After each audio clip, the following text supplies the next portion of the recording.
"Mom, you can't stay here anymore. Emily's parents will be using the bedroom tomorrow. We need the space." I wasn't senile, I wasn't weak, I wasn't done. On the table that night, he slid papers across to me. A revocable living trust. His name and his wife's listed as trustees, mine reduced to grantor. They left me at a nursing facility called Willow Pines. I hadn't chosen it. I hadn't signed. He had checked the box himself, incapable of self-care.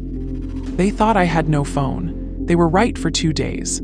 On the third, I slid out a thin prepaid handset I'd hidden months before and dialed the county recorder's office.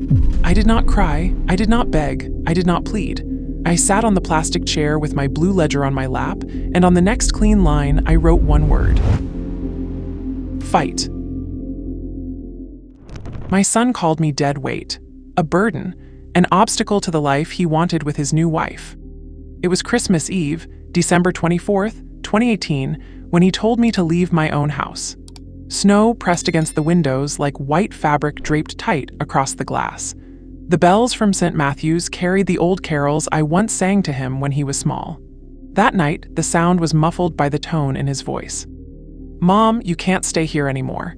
Emily's parents will be using the bedroom tomorrow. We need the space." He wasn't asking, he was dismissing. I wasn't senile, I wasn't weak, I wasn't done. The kitchen smelled of pine needles and cinnamon candles, the kind you buy in a pack of 3 at the holiday aisle. What I tasted instead was iron. That metallic tang at the back of my throat that only betrayal brings. I remembered the years that had shaped him, each one carved out of my own back. I remembered wrapping his sandwiches in the same wax paper 3 days running. I remembered darning socks under a dim lamp while he slept. I remembered cutting coupons to stretch the grocery list so he could have peanut butter on both slices of bread. I remembered skipping dentist visits until my jaw ached because he needed braces. I remembered walking to work through sleet so he could ride the bus in a warm coat. I remembered selling my wedding band for $320 to buy him a graduation suit. I remembered heating only 2 rooms in the house through winters, keeping the rest shut so the bills would not rise. I remembered saving coins in a jar marked school trip, while my own shoes carried tape across the soles. I remembered pawning the gold chain my father gave me so I could buy him a used laptop. I remembered cooking oatmeal 5 nights in a row in February 1997 to keep the lights on. I remembered ironing shirts until my wrists stiffened so he could walk into job interviews neat. I remembered turning down needed surgery twice because the deductible was too high and his tuition had to be paid. I remembered patching his jacket with thread pulled from an old curtain. I remembered folding wrapping paper neatly to tape over the creases and use again. I remembered keeping every bill in a blue ledger, stapled, dated, written in careful lines, proof that I had carried everything. That ledger was my life. On the table that night, he slid papers across to me, a revocable living trust. His name and his wife's listed as trustees, mine reduced to grantor. "Just sign it, Mom, it's simple, makes things easier." I noticed the notary seal already pressed in the corner, commission number 18 and 33492. My signature line empty, yet the instrument already numbered 2018-44713. He leaned forward impatient. "Emily's parents are coming, we don't need a fight, just sign." My eyes drifted toward the brass key hanging on the hook by the pantry. The same key I had carried in my purse for 40 years. Last week, it wouldn't turn. He had changed the cylinders. I reached for my blue ledger instead. 30 years of bills, every envelope tucked in its pages. He frowned at the sight of it. "Mom, we don't need your old notebooks." I closed it quietly. My hand trembled not from fear, but from restraint. 2 hours later, I sat in the back of a taxi. My suitcase pressed heavy on my knees. The house glowed behind me, wreath lights blinking red and green. My breath fogged against the window glass. They left me at a nursing facility called Willow Pines. I hadn't chosen it. I hadn't signed. He had checked the box himself, incapable of self-care. The air struck me with a triad I will never forget: bleach, powdered mashed potatoes, and the rattle of heating vents. A receptionist slid a clipboard toward me. The emergency contact was not me. It was Emily. My son had filled the lines in his handwriting, even the insurance policy number. I did not cry, I did not beg, I did not plead. I sat on the plastic chair with my blue ledger on my lap. I opened it to a clean page and drew a straight line under the last entry. I wrote down what had happened. December 24th, 2018. House keys changed. Trust document filed. Nursing facility admission without consent. I numbered the page. I would number every betrayal from then on. That night, I lay awake on the thin mattress. The pillow smelled of lemon disinfectant. The light outside the door flickered, buzzing faintly. The adhesive wristband scratched against my skin whenever I moved. The nurse asked if I had relatives to call. I shook my head. My phone had been reset. The contacts erased. My number rerouted. A SIM swap, I thought. I listened instead. I watched, I wrote. My silence became my weapon. Each day I logged times, staff names, medications, forms. My ledger grew heavier. The staff thought I was just another silent woman fading into the wallpaper. They did not see the fire in my chest. A week later, the holiday garlands still clung to the hallways of willow pines, sagging with dust. My son never came. His wife sent a card unsigned. By January 2nd, I had decided. I was not going to rot in silence. I was not going to give them everything. I was not going to be erased.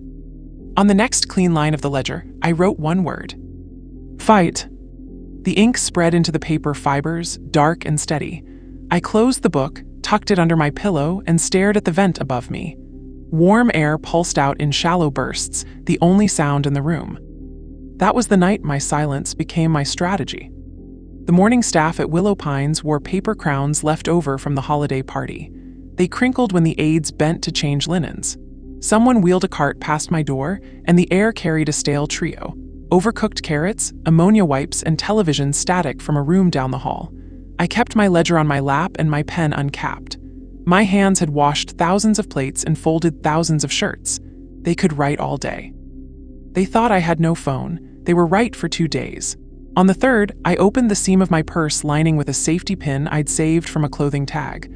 I slid out a thin prepaid handset I'd bought months before when Emily began speaking over me in my own kitchen. I had loaded it with $20. I had not told a soul. I pressed the power button and felt the quiet buzz, like a moth trapped under glass. The number still worked. I dialed the county recorder's office because houses leave paper footprints. A recording answered, all instructions and numbers. I wrote them down. Press 2 for recorded instruments.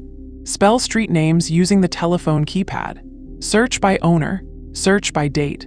I copied each menu into the ledger the way I once copied recipes from the back of flour bags. The clerk who finally answered sounded young and tired.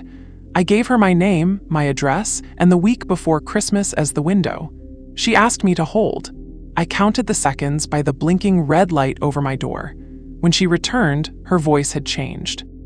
There was an e-recording on December 21st, she said. Instrument number 2018-44713. Revocable trust, transfer of real property to trustee. Trustees listed as your son and his spouse. I wrote each word. I underlined e-recording. I asked for the notary name. She read it to me along with the commission number, 18 and 33492. She offered a PDF by email. I asked for a certified copy. I would send a money order. She gave me the amount, $12 for the first page, $3 for each additional. I wrote $18. She gave me a reference number for the request. I wrote that too. When I hung up, I breathed in through my nose and out through my mouth. The air tasted like metal vents and instant coffee. I opened the drawer of the bedside table and found a pack of saltine crackers, a wrapped plastic spoon, and a pale napkin. I wrote the money order total on the napkin just in case the ledger was taken. An aide knocked and pushed my door open without waiting. She set a small cup by my water. 2 pills rattled inside. Blood pressure, she said. I took them, rolled them around in my mouth, and swallowed. My blood was steady. My mind was cleaner than the windows. They had ticked the box that called me incapable. I needed someone who could read my mind on a page. I asked to see the facility's social worker. The receptionist put me on the schedule like she was tossing a coat onto a hook. Her name was Ms. Boone, and she wore sensible shoes. She sat across from me, set her tablet on her knee, and lifted her eyebrows. "What can I do for you, Ms. Carr?" "I need a pen that doesn't skip," I said first. She blinked, then smiled and handed me hers. I wrote with it. The lines were dark and unbroken. "I was admitted without my consent," I said. "A trust deed was recorded that moved my house to my son and his wife. I need Adult Protective Services notified, and I need the state to confirm the notary's commission." She watched me. People watch old women for softness. I gave her edges. I gave her numbers. She asked for dates. I gave her dates. She asked how I knew. I told her what the clerk told me. I told her the instrument number. I spelled the notary name letter by letter. She typed. The tablet made the smallest click with every entry. She asked me if I felt safe. I said yes. Safety wasn't the issue. Ownership was. She filed the APS report while I watched. She read the case number aloud and wrote it on the back of one of her cards, APS 19004276. I wrote it again in my ledger, then a third time on the saltine wrapper. She said a worker would contact me within 72 hours.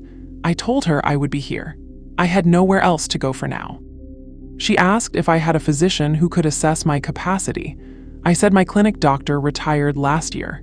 She nodded and said she would request a consult with the geriatric team at Mercy Clinic 2 blocks away. "Just to get this out of the way," she said. "It helps." The "it" was the box they had checked without me. The next day, the facility van drove me to the clinic with 3 other residents. The driver hummed along with the radio. Snow puckered in the wheel wells like cotton. The waiting room smelled like printer toner, orange hand sanitizer, and wool coats damp from melted snow. I sat with my ledger tucked inside my cardigan. The receptionist wore hoop earrings and had an alertness I recognized. She called out names, took cards, ran copiers with the same efficiency I had when I ran a cafe kitchen 20 years back. When my name was called, I stood before she finished saying it. The doctor who saw me was lean and precise. He introduced himself and tested my memory without telling me it was a test. 5 words to recall in 5 minutes, drawing a clock face showing 10 past 11, subtracting by 7s from 100. He watched my pencil, not my face. When he was done, he set the paper aside. "You scored 27 out of 30, he said. "More than adequate." "Adequate," I wrote. He printed a note for my file with his signature. He stamped it with the clinic stamp, date, and time. He placed a copy in a folder and gave it to me. I slid it into the ledger, where grocery receipts once lived. On the way back, the van hit a pothole that knocked my shoulder against the window hard enough to make me hiss. I pressed my hand there and thought of drywall, of studs and beams, of insulation, of a house that did not belong to me on paper that week, though I had bought every beam. After lunch at Willow Pines, chicken in a sauce the color of old pennies, I asked the receptionist if I had mail. She shrugged. "Not for residents unless a family address is on file." I asked if anyone had filed a change of address form. She looked blank, then said that would be with the post office. I wrote USPS form 3575 in the margin of the ledger. That night, I called the local postmaster from my prepaid phone. The number rang through to a woman who said her name quickly, like she was tired of hearing it. I gave her my name and address. I asked if a change of address had been filed in the past 30 days. She put me on hold. When she came back, she cleared her throat. "Yes," she said. "Submitted online December 22nd, forwarding to a P.O. box registered to your son." I asked if an intercept could be placed. She said I could come in with ID to contest. I said I would. She gave me a confirmation code for the call. I wrote it twice. PC 119884. I slept the way you sleep in a strange bed. One eye on the door, one ear on the vents. The morning brought weak light and the smell of instant oatmeal and disinfectant fog. The aides spoke over me. People always think elders cannot hear through soft voices. We can. We hear everything. Ms. Boone came back with a printed intake from APS. A worker named Carla would visit. In the meantime, Ms. Boone had called the Secretary of State's office for the notary lookup. She slid a printout across to me. It showed the notary's name, Commission 18 and 33492, and the expiration date. There was also a column for disciplinary actions. A small box held the word pending. "How did you get that?" I asked. "Someone else filed a complaint in November," she said. "Unrelated to you, but it means the commission is under review." I felt something like a hinge move inside me. Tiny, but decisive. An APS worker arrived 2 days later. Carla wore a navy coat and shoes that didn't slip on snow. She had a habit of setting her pen down straight, parallel to the edge of the table, whenever she finished a question. She asked about money, about bruises, about control. I gave her all of it in nouns and verbs. I gave her the instrument number. I gave her the commission. I gave her the clinic letter showing my capacity score. She took copies. She wrote the number from the USPS call. She asked if I would be comfortable speaking to a lawyer. I said I would prefer it. She left, and within a day, a card arrived from the Senior Law Project. It came tucked under my tray lid, the plastic sweating over noodles and peas. I wiped the card dry and called the number. The lawyer's name was Annette. She spoke like a carpenter measures, short, exact, square. She came the same afternoon with a gray tote bag that smelled faintly of printer ink and winter wool. She laid out 3 forms on the table and did not waste a word. "This is a notice of revocation," she said. "If any power of attorney exists that you never knowingly executed, this revokes it. This is a notice of non-consent, stating you did not authorize the e-recording. And this is a request for a temporary restraining order on asset transfers. Each requires your signature and a copy of your ID." I opened the ledger and slid out the sleeve in the back where I kept my social security card and an old passport card. I had not traveled in years, but good papers remain good. She studied the passport card, nodded, and took photos of it on her phone, placing the copies in a file folder. "Before we file," she said, "I need to be certain your capacity is uncontested." I handed her the clinic letter. She read it once, then again faster. "This will do," she said. She put it on top of the stack with a paper clip. "Tell me about the trust," she said. I told her about the seal already on the page, about the instrument number, about the change of locks, about the nursing facility admission checkmark, about the USPS redirect. She did not widen her eyes or sigh. She wrote bullet points that were just words and arrows. When she was finished, she tapped the pen once. "Here is the line you'll say if anyone questions your intentions," she said. "It is my house, and I am not an escrow with anyone's opinion." It wasn't pretty, it was clean. I liked it. She made 2 calls from my room, one to the county clerk to confirm filing fees and hours, one to a civil judge's assistant to ask about emergency filings. She gave my name and date of birth. She spelled my street. She kept her voice steady as if asking for the time. When she hung up, she told me we had a slot at 3:30 for a TRO filing if we could get there. Ms. Boone arranged transport, quietly and without fuss. The van smelled like rubber floor mats, old coffee, and cold wool. We rode in silence. I held my ledger like a book of hymns. Annette held her tote in her lap and reviewed the forms with her thumb, pressing each corner down the way you press pie dough into a dish. At the courthouse, the air felt different, drier. The security guard glanced at me and then at my lawyer and waved us through the metal detector after the tote went on the belt. The clerk's window was smeared with fingerprints. Behind it, a woman with a tidy bun said good afternoon without looking up. Annette slid the papers through the slot. The woman read them, stamped them, and slid a pen back for my signature. My name carried the weight of everything I had written in the ledger. It carried the weight of ham sandwiches in wax paper and power bills paid with coins from a jar. It carried the weight of a Christmas clock that still chimed in a house that smelled like pine. I signed the notice of revocation. I signed the notice of non-consent. I signed the motion for a temporary restraining order. The clerk stamped each page with a date and time. January 7, 2019, 4:31 p.m. The stamp made a sound like a rubber mallet tapping a nail flush. She wrote a case number on the top copy and circled it in blue. She slid a receipt through the slot. $55 for filing, paid by fee waiver after Annette handed over the senior law form I had initialed in the van. Annette gathered the copies and placed them in a separate folder labeled with my name.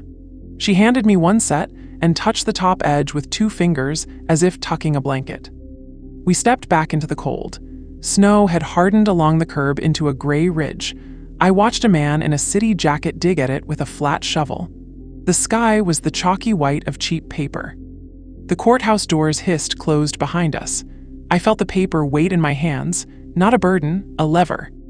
The first action was filed. The clock did not belong to Christmas Eve anymore. It belonged to me. The file folder rested on my lap like a warm loaf. Stamped pages, signatures, case numbers, all proof that my name was not just ink on someone else's plan. The van rattled back toward Willow Pines. The driver kept the heater on high, blowing out air that smelled faintly of antifreeze. My breath felt steady for the first time since December. Inside the facility, dinner trays had already been set out. Meatloaf, peas, mashed potatoes with a scoop mark in the center. I slid my folder under the mattress. The aides thought my ledger was just a diary. They never looked twice. They wouldn't know what this folder meant even if they did. That night, I pulled out the prepaid phone. My balance was down to $11.40. I had to ration every minute. I called the county title office. A man with a gravel voice answered. I gave him the case number from my TRO filing. He confirmed it was entered. "That means a cloud is on the title now," he said. "Any transfer attempt will trigger a hold." I wrote Lee's pendants effective in my ledger, underlined twice. The words looked stronger than any bar on the facility's window. The next day, a letter arrived through the facility mail bin. White envelope, county seal. Inside was the certified copy of the trust deed I had requested. My hands shook as I unfolded it. There it was in black and white. Grantor, Margaret Carr. Trustees, David Carr and Emily Carr. Dated December 21st, 2018. My name reduced to a line as if I had consented. The notary seal pressed neat and official. But I knew I had never signed. I slipped the paper into the ledger and wrote one sentence beneath it. "Forgery wears a tie." When the APS worker Carla returned, I handed her the copy. She read each line, her pen tapping against her folder. "We'll add this to the file," she said. "It strengthens the case." Her eyes met mine. "You've built a solid record. That helps more than anything." Solid record, my ledger had become a weapon. Word spread quietly. A neighbor named Mrs. Hayes slipped in one afternoon with a folded paper hidden in a crossword book. She had been our next-door neighbor for 20 years. Inside was a printout, a notice from the Homeowners Association addressed to my son. Dated January 3rd, it fined him $200 for repainting the house trim without approval. She whispered, "I thought you'd want this." I slid it into the ledger. Every slip, every misstep counted. A week later, the facility mail carrier, a man named Lewis, lingered by my door. He handed me the regular envelope stack, then tapped one lightly. "Forward attempt bounced back," he said. "Somebody tried to redirect your pension checks to a P.O. box. Denied." He gave me a look that held weight. I thanked him quietly. After he left, I wrote down the date and note, "Attempted redirection blocked. Witness, Lewis." Pieces were falling into place. My son and his wife were sloppy. They wanted my house, my income, my silence, but paper trails told the truth. Annette returned mid-month with another folder. "The judge granted the TRO," she said. "Asset transfers frozen. Your son's attempt to refinance the property won't go through now." She laid down a copy stamped with the court seal. I touched the raised ink like it was a relic. She continued, "Next, we'll file an affidavit of non-consent with the recorder's office. It will sit on the property file like a red flag." I nodded, "Do it." She smiled faintly. "You're sharper than most clients I've had in years." "I've lived sharper," I said. At night, I wrote the affidavit details in the ledger. I noted the next step, escrow hold letter. Annette had explained, if my son tried to sell, the title underwriter would demand clearance and my affidavit would block it. Every page of the ledger grew heavier with stamps, codes, initials. What had started as grocery bills and power receipts had become my arsenal. One evening, Ms. Boone brought me a stack of printed emails. She lowered her voice. "I shouldn't show you these, but you deserve to know." They were messages between my son and a contractor. Inflated invoices dated weeks before Christmas. Plans to file them against the house equity. Reverse mortgage scams dressed up as repairs. The totals, $48,750 in roof work, $21,300 in plumbing overhaul. Work that never happened. I stared at the numbers, my lips pressed tight. Then I wrote in the ledger, "Liens planned, fabricated, evidence saved." By February, the facility's winter decorations came down. The halls smelled of lemon wax polish and stale bread. I was no longer the silent woman in the corner. I was the woman with a ledger. A woman whose case had a number, whose papers carried stamps, whose lawyer filed motions. One night, I thought of the brass key that no longer fit. I remembered turning it in my purse, worn smooth by years of use. My son thought the lock change ended my story.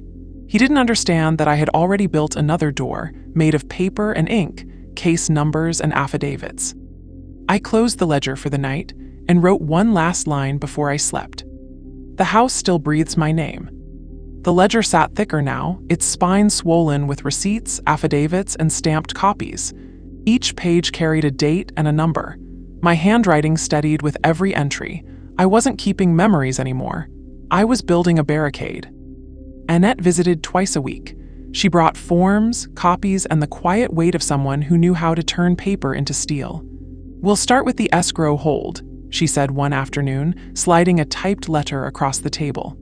"Any sale attempt will freeze until title underwriters clear it. With your affidavit on file, clearance won't come." She pointed to the signature line. I signed slowly, pressing the pen until the paper dented.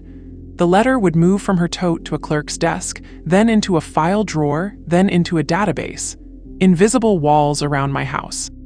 The next step was the bank. My pension deposited into the same account for 20 years. Annette explained how vulnerable that was. "We'll set a verbal password," she said, "and restrict withdrawals to in-person only." She called the branch manager while I listened. The words were plain: freeze, flag, branch only. I imagined my son's face when his online transfer failed, the screen flashing red. I wrote the date and the phrase "branch flag active" into the ledger. Community began to stitch itself around me in quiet threads. Mrs. Hayes returned with another folded sheet, this time a homeowner's bulletin noting unpaid dues in my son's name. He had forgotten to cover them. She whispered, "Small things add up." I tucked the paper into the ledger. Lewis, the mail carrier, delivered another piece. A rejection notice from the title company, stamped "e-recording error, non-consent filed." He slid it under my door with a nod. I added it to the growing pile. Every misstep was no longer hidden. Every attempt was exposed. APS worker Carla kept visiting, each time with questions sharper than before. "Did your son ever act as your power of attorney?" she asked. I shook my head. She made a note. "We'll subpoena any documents he filed." She closed her folder carefully.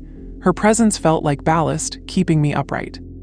At night, I thought of the sacrifices that had filled my life: skipped meals, worn shoes, the gold chain pawned. Now those sacrifices were no longer just memories. They were evidence of intent, proof that I had always acted with care, while he acted with greed. The ledger became my rhythm. Morning entry, phone call logs. Afternoon entry, copies of filings. Evening entry, community witness notes. I wrote in 3 colors now: black for facts, blue for allies, red for betrayals. The pages glowed like stained glass. Then came the first crack on their side. Annette showed me an email chain obtained through discovery. My son had written to a lender, attaching the trust deed. The lender replied that the property was clouded, title contested. The word "denied" appeared 3 times. He had tried to pull $150,000 out of my house. He failed. I didn't smile. I wrote, "January 29th, denial confirmed, house remains." Still, he pushed. Another contractor's invoice surfaced, $12,600 for landscaping improvements. Fabricated, just like the rest. Carla filed it into the APS case file. Each fake document became a thread in the net he was weaving around himself. The facility staff began to notice. One aide whispered, "You've got a lawyer? Good for you." She smiled like she had seen too many residents fade without one. I nodded but said nothing. Silence remained my discipline. The symbolic choke point came mid-February. Annette entered my room with urgency. "Your son attempted to list the house for sale," she said. "The escrow officer called me. I sent over the hold letter and your affidavit. They've paused the transaction." I imagined the moment. Him sitting with papers spread across a realtor's desk, waiting for signatures and checks. Then the call, the refusal, the freeze, his hands clenching. Emily's face tight with anger. A door slammed not by me, but by law. I wrote escrow held, sale blocked, ledger prevails. By now, the community fabric held firm. Mrs. Hayes signed a witness statement confirming she had seen me living in the house continuously until Christmas Eve. Lewis signed a note verifying mail redirection attempts. Even the receptionist at Mercy Clinic provided a time-stamped record of my capacity exam. These weren't grand gestures. They were steady stitches, binding my truth. Every betrayal he tried, every shortcut, every fraud, countered with a document, a witness, a seal. The ledger's pages had become a mirror. In them, his greed was reflected line by line, number by number. He thought he could erase me with one trust deed. Instead, I was writing him into a record he couldn't escape. When I closed the book at night, the final sound of the cover snapping shut was the sound of certainty. By the end of February, the ledger carried over 200 entries. The TRO stood, the escrow froze, the bank flagged his attempts, APS built a file thick enough to sag the folder. My allies knew their roles. The tide had turned. I ended that month with one sentence, written in dark blue ink across the bottom of the page. The House breathes with me, and now the law breathes with it. The hearing date landed on a Tuesday, March 12th. The sky wore that flat winter white that makes everything look like paper. Ms. Boone walked me to the transport van with her hand just near my elbow, not touching, as if she knew I wanted to feel my own balance. Annette sat beside me, gray-toed on her knees, the top folder labeled with my name. Inside were copies, stamps, the capacity letter from Mercy Clinic showing 27 out of 30, the TRO order dated January 7th, the affidavit of non-consent recorded with my property file, and the escrow hold letter that had stopped the sale dead. I kept my ledger in my bag. It felt like a second spine. The courtroom smelled like dust, old varnish, and copy toner. My son and his wife sat at the opposite table. He wore a navy suit I had bought him for his first real interview years ago. She wore a cream blouse and the look of someone who believes doors open because she wants them to. He wouldn't meet my eyes. She did, briefly, and then looked down at her phone. When the clerk called our case, the room shuffled itself into attention. The judge took the bench with a rustle, adjusted his glasses, and called for appearances. Annette spoke my name with the clear tone of someone hammering a nail on the first strike. Annette began with the simplest thing first: paper. She stacked it in 3 piles on the table and walked the judge through them with clean language. The trust deed recorded December 21st, 2018, instrument number 2018-44713, with my name as grantor and my son and his wife as trustees. The notary seal with commission number 18 and 33492. The TRO granted January 7th, freezing transfers. The escrow hold acknowledgement from Valley Title dated February 14th, pausing any sale. The capacity letter from Mercy Clinic, signed by Dr. Patel, stating I had capacity, scored 2730 on the MOCA, and understood choices and consequences. The APS report number, APS 19004276, initiated by Willow Pines, social worker, with a note that the notary commission listed in the deed was under review by the Secretary of State due to a pending disciplinary action from November. Each page landed like a small weight on the table. Then came the neighbors. Mrs. Hayes spoke quietly into the microphone. She confirmed that I had lived in my home continuously until Christmas Eve, that she had seen locksmiths the week before, and that I was not present when they changed the cylinders. Lewis, the mail carrier, testified that an online change of address request had been filed on December 22nd to forward my pension checks to a P.O. box registered to my son, and that it had been denied after my call and postmaster confirmation code, PC 119884. The receptionist from Mercy Clinic produced the time-stamped intake the morning of my exam. Ms. Boone verified the APS call she filed and watched me sign nothing at admission.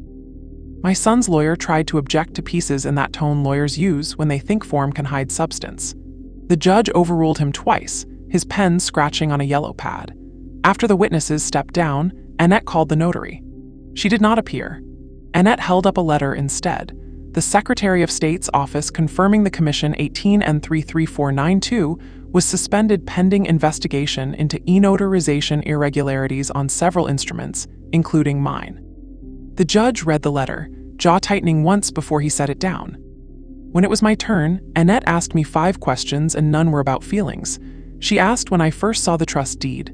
Christmas Eve, she asked if I had signed any trust documents. No, she asked if anyone had my power of attorney. No, she asked what I did when I realized my house had been transferred out of my name. I filed a TRO, recorded an affidavit of non-consent, and asked the court to cloud title. She asked whether I understood the consequences of revoking any authority someone claimed over me. I said I understood perfectly. Then she asked me to read one line from my ledger aloud. I opened to the page where my handwriting was firm as a rail and read, "It is my house, and I am not in escrow with anyone's opinion." The judge's mouth twitched, not a smile, something like respect. My son took the stand after. He started with phrases that sounded like rehearsals. Simplify inheritance, protect assets, avoid probate. He said I was forgetful. He said I had asked him to help. He said none of this was meant to hurt me. Annette didn't interrupt. She waited until he wore himself out in the clean room of his own story. Then she put a single page on the lectern, an email dated January 5th. He had attached the trust deed and asked a lender to expedite the cash-out refi for $150,000. When the lender's reply showed, denied, 3 times because of my clout on title, he wrote back with a line that made the room quieter. "We can get it done if we move Mom back into the facility and push the paperwork through." Annette let the words sit there. The judge leaned back. The cream blouse in the second chair stiffened. Annette brought out the contractor invoices next. $48,750 for roof work, $21,300 for plumbing overhaul, $12,600 for landscaping, all dated before Christmas, all unsigned by any real contractor. She handed up a photo of my roof taken the prior summer by the insurance inspector. Unrepaired? No.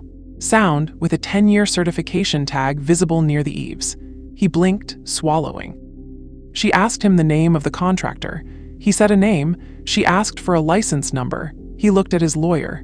She asked which days the crews came. He said he couldn't recall. Annette let the silence draw a line around his answer. Then it was Emily's turn. She spoke in that soft weapon voice I knew too well. She said this was all a misunderstanding. She said she loved me. She said she only wanted me safe. Annette asked who changed the locks. She said a locksmith. Annette asked who paid him. She said she didn't know. Annette handed up a credit card receipt with Emily's name, dated December 16th, cylinder replacement, $412.09.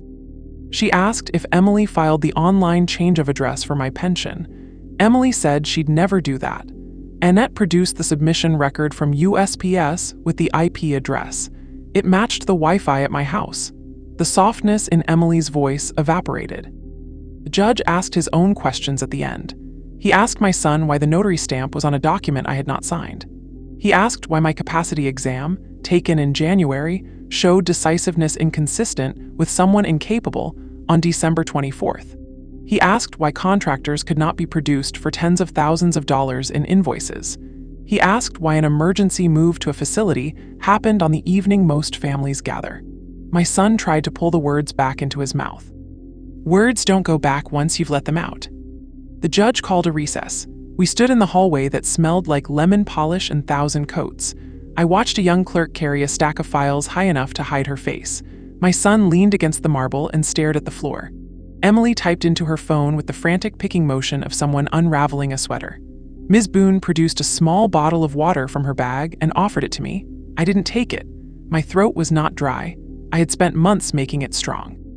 When court reconvened, the judge read his ruling slowly, the way people read when they want you to remember every word. He voided the trust deed as fraudulently executed and recorded without my consent. He ordered restitution of any funds withdrawn or attempted under its authority. He made the TRO permanent as an injunction through final probate review, forbidding my son or his wife from initiating any transfer, refinance, or lien on my property. He referred the notary matter to the district attorney and the Secretary of State for disciplinary action. He ordered fee shifting for my counsel under the Elder Justice Statute. They would pay Annette's fees and the court costs.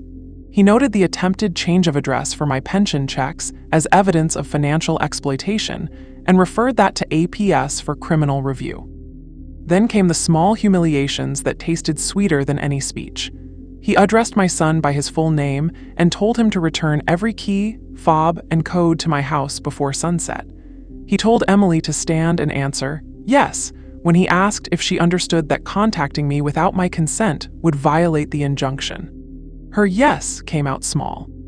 He directed them to a plain door at the side of the courtroom, the one that leads not to the front steps, but to the clerk's office where people sign acknowledgments they wish no one would ever read.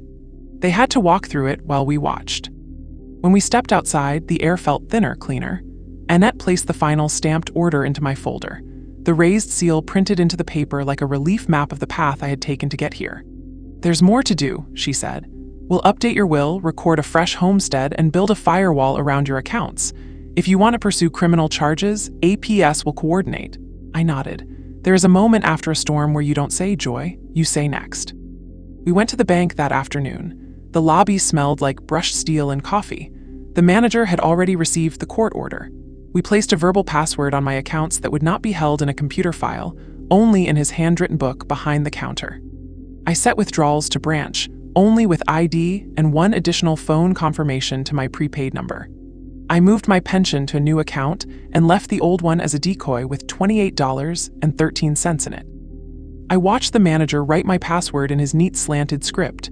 I am not a spy, but I am not careless. At the recorder's office, we filed the court's voiding order and recorded my homestead declaration. The clerk stamped the pages with instrument numbers that felt like coordinates back home. When we were done, I walked the same block where I had once pushed my son's stroller. I touched the brick wall where a vine clawed upward every summer. I wrote 3 lines in my ledger while standing there: trust voided, keys returned, house restored. Then I wrote a 4th: I am the witness who stayed. By the end of the week, the locks at my house were changed again. This time by a locksmith named Rivera, who let me hold the new brass in my palm before he installed it. The metal carried the faint oil of machines and a colder promise. I turned the key, stepped inside, and listened to the air of my rooms. Houses hold a tone. This one sounded like a breath held too long finally let out. I slept in my own bed that night under sheets that smelled like cedar and laundry soap. I woke before sunrise, made coffee, and sat at the kitchen table where the trust papers had once slid across toward me. I opened the ledger to a clean page and wrote the date, March 15th. Then I wrote the path ahead. I did not want to spend the rest of my years guarding a door with both hands. I wanted one hand free to build. So I called the director at the community center and asked about their kitchen. The center had always struggled on Tuesdays. The senior meal service ran short on portions. I told her I would fund a Tuesday kitchen under my name for 3 years, $50,000 set aside in a restricted account administered by the center's board. Fresh produce from the co-op, a hot meal, rides for those who needed them. I would not have my story end with the sound of locks. It would end with the sound of plates set down in front of people who thought they had been forgotten. Annette drew up the papers for the Margaret Carr Tuesday table, a small trust separate from my estate, named plainly, managed strictly. We met with the center's treasurer, a man who wore his reading glasses low and his integrity high. We signed the documents in a room that smelled like dish soap and roasted chicken, then walked into the hall to measure counter space. I ran my hand over the stainless steel, cool and real. It felt like a different kind of title, one no one could e-record without the work showing up in steam and spice. I updated my will the same week. Specific bequests to the center, to the clinic that tested my capacity without condescension, to Ms. Boone's discretionary fund for residents with no family. A trust clause for any minor relative who might need to choose right one day, and a clear condition: no one who exploited me would inherit $1 or a plate. Annette read it through, redlined 3 words for clarity, and slid it back. I signed with a pen that didn't skip. Word travels in small towns not as gossip, but as weather. People act differently under a clear sky.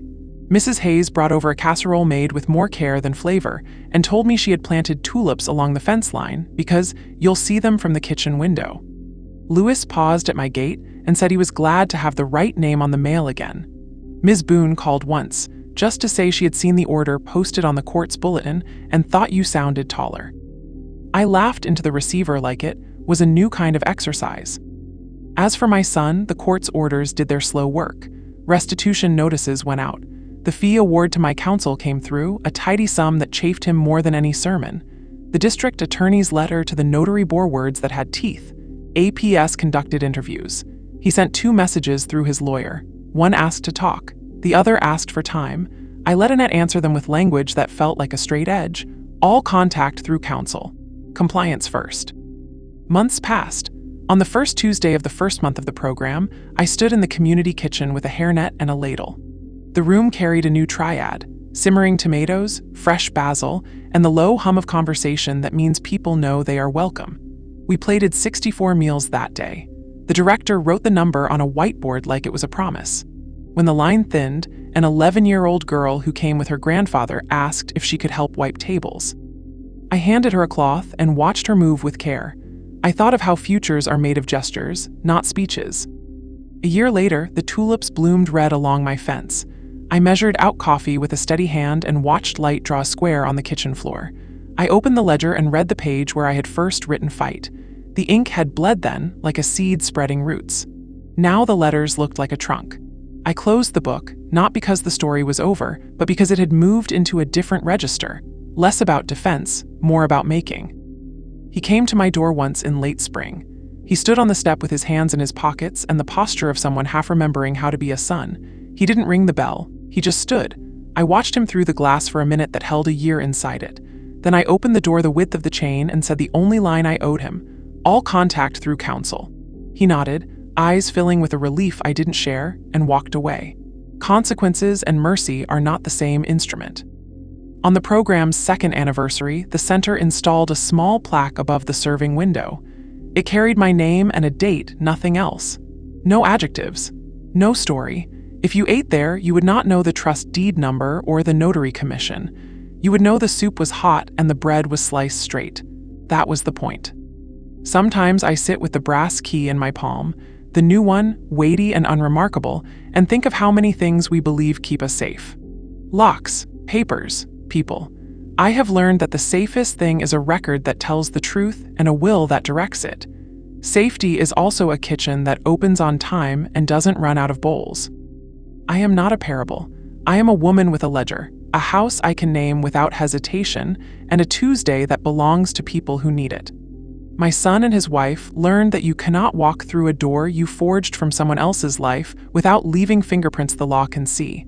If he changes, that will be his effort. My door is not a stage for his transformation. I do not whistle in my kitchen. I measure. I stir. I look at the clock only to make sure the rice isn't over. The Christmas clock I once hated chimes twice a year now, on the day the order was signed and on the day the program served its first meal. Its tone is still thin. I let it be. Not every sound has to be beautiful to be true. On my final page in the ledger, I wrote the line I live by now. It is not a threat. It is not a plea. It is what I learned when paper tried to erase me and I wrote myself back in. I count, I cook, I keep my name.